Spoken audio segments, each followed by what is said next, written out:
baby, listen to me speak, yeah. No matter what, just let it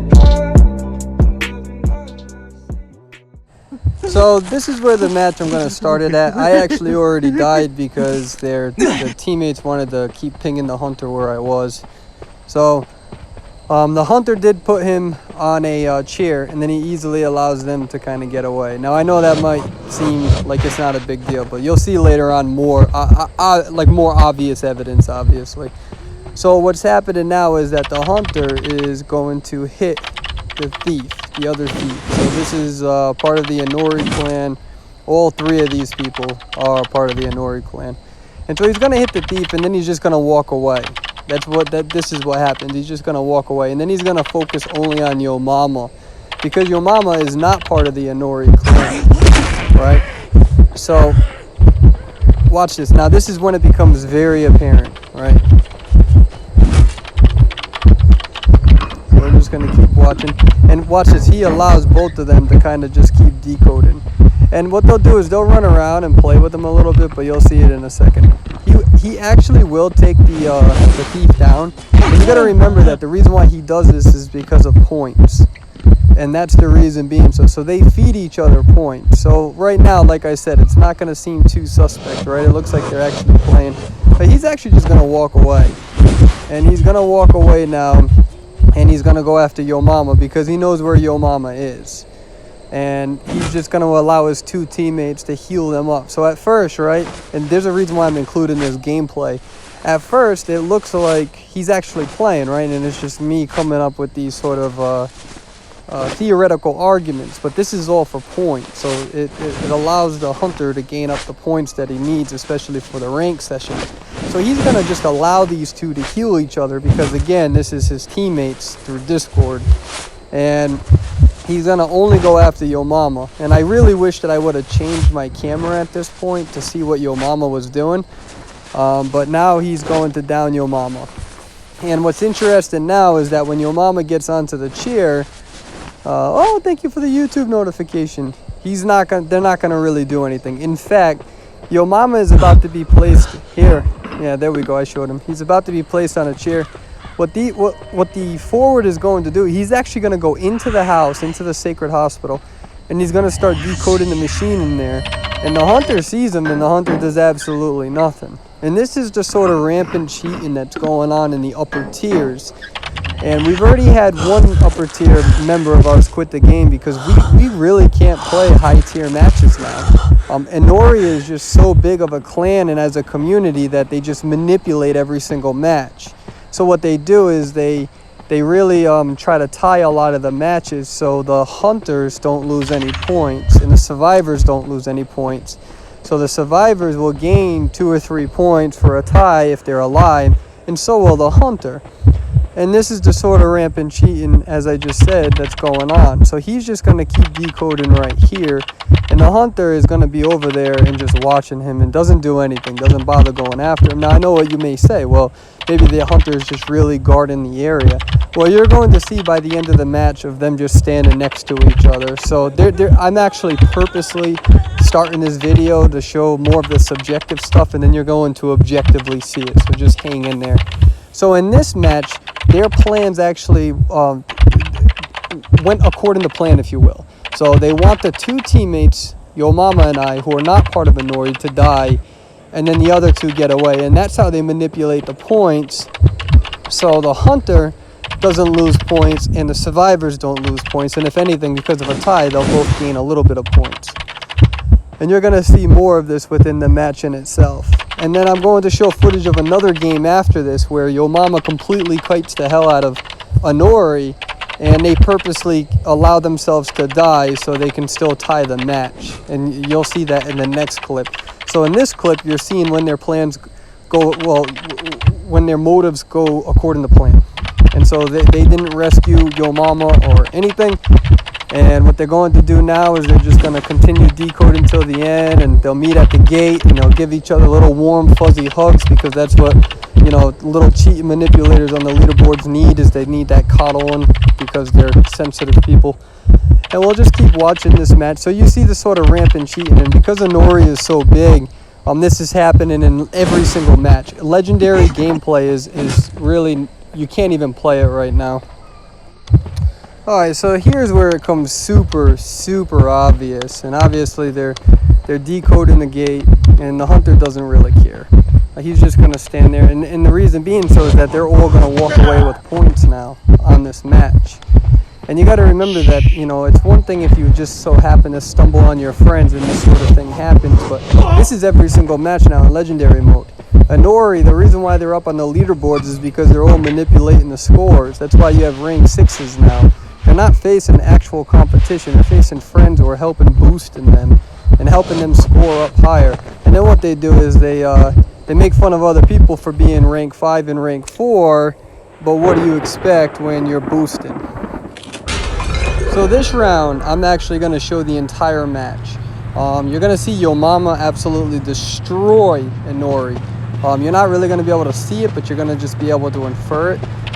So what I do here, I actually run towards this thief. Now this thief is friends with the hunter. I'm not leaving this area. I'm just going to stay in the safe area in the beginning because I already know that if I go somewhere else, he's going to try to ping my location or tell the hunter where I am.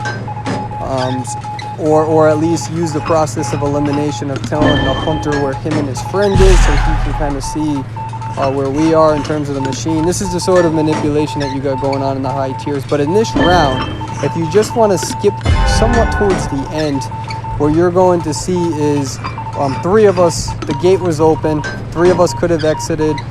They tried to rescue Yo Mama, and then Yo Mama ends up dying.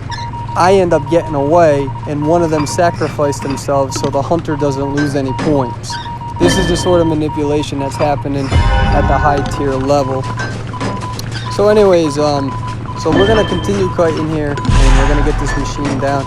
Now this is actually an extraordinary kite from Yo Mama. He starts kiting early game, like right in the beginning. He does a 5 cipher kite this round.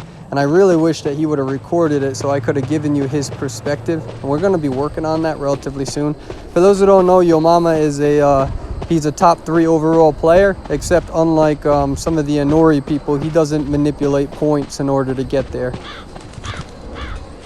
So I'm just going to keep doing this. Now at this point, I get a little scared.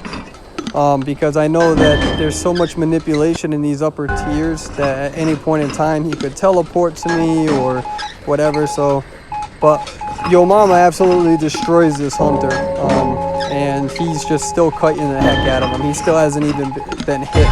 But what's interesting is that the other teammates, they will continue to decode. The reason why they're decoding the machines is because they want to also make sure that, you know, the match doesn't take, you know, forever to actually finish. So we're going to continue decoding here. And like I said, if you don't want to watch the match, I'm going to keep giving you play-by-play. I'm going to show you what the other teammates are doing. What they will do is they will rescue. You will see them rescue Yo Mama. They get points for that. But hopefully you'll see the highlights of the highlighted players, and you'll see what the hunter is doing. So for now, we'll keep watching. I'm just decoding here, trying to get this down to the last cipher. And at the end of the match, it's funny because you'll see the thief right next to the gate, and he doesn't even start decoding it. And he doesn't decode it because he wants me to die. So I have to go and I have to decode it myself. And you'll see that in a little bit as well. And like I said, the most objective standpoint will be right at the very end when you see one of the hunter's teammates, one of Inori's teammates, kind of throw their towel and allow him to kill them so they can tie the match up. So you will see them go and rescue, which is at least something. I'm trying to finish this last cipher here. Alright, so the exit gates are open, so this is where it starts to get interesting, okay? So the exit gates are open. I'm running this way because Yo Mama is trying to continue to kite. Alright. So he's over there. So now watch this. I'm going to the exit gate. Watch the thief. The thief has just been standing there. He's not AFK or anything. And they refuse to decode. And that's what was happening. The thief is just kind of standing there and doing nothing. And he's not AFK. He didn't want to decode because he wants to give them time to also kill me. But whatever. Alright. So we'll just say, see him starting to run towards Yo Mama? They both start running towards Yo Mama. You see that? They're running away from the gate in order to win it. Yo Mama's not even down right now. He's not even down. So they're running specifically over there to him. And like I said, this is 2 teammates or 3 teammates who are trying to manipulate the score. So Yo Mama finally goes down for the second time. And what they're going to do is they're probably going to rescue Yo Mama so the hunter can put him down again. And then you're going to see, I'm still waiting by the gate. I'm not going over there, but that's what they want me to do. They want me to think that all of us are trying to help Yo Mama, because once I go out there, then I'm an easy kill for the hunter. And it also gives them points. Remember, this is giving them points when they get set up for the rescue and all that. All right, and you'll see it in a little bit. You'll see it in a little bit how they willingly throw themselves. So you're probably thinking right now, well, how can you prove that they're genuinely just not trying to save Yo Mama? First of all, you're going to see that in a second. But second of all, these are high-tier players. They know the importance of exiting the gate with 3 people. I mean, we're all top 20, top 30 players, and they're purposely doing this. So now here is when it becomes extremely obvious. So you see her, she wants me to heal. She wants me to heal her, and I'm just like, absolutely not. I'm not going to heal you because you're trying to set me up so the clown can come and teleport and then screw me over. That's what see how she's waiting outside? She's waiting outside hoping that I heal her so I go out there, and so the hunter can teleport on me and kill me. I already know what's happening, so I'm just not going to do it. And Yo Mama is about to die, and I'm not leaving this door because I know he's going to try to teleport. So he teleports. See how he teleports? And I'm like, no. So watch this. This is where it becomes obvious. So instead of us winning the match, right? Hold on 1 second. We're going to go back and watch. So instead of us winning the match, right? This is what happens. So they allow the hunter to hit them so the hunter can gain more points, right? If you can gain more points, then they're not going to lose as many points during the tie. So he's going to willingly feed himself. And this is the stuff that we're seeing with the Inori clan. That's why they're on top of the leaderboards in a lot of the areas. A lot of these people are friends. They coordinate on Discord. They tell people where their other teammates' locations are. They'll purposely sometimes get themselves down, and they hope that one of us will go rescue him, and it puts us in harm's way. So when we go for the rescue, the hunter completely doesn't care about his teammate anymore, and it essentially brings us right to the hunter. And that's how they'll manipulate the points. As of now, we really can't play high-tier rank because this is what the Inori clan is doing. This is what some of the high-tier Chinese players are doing, and it's not right.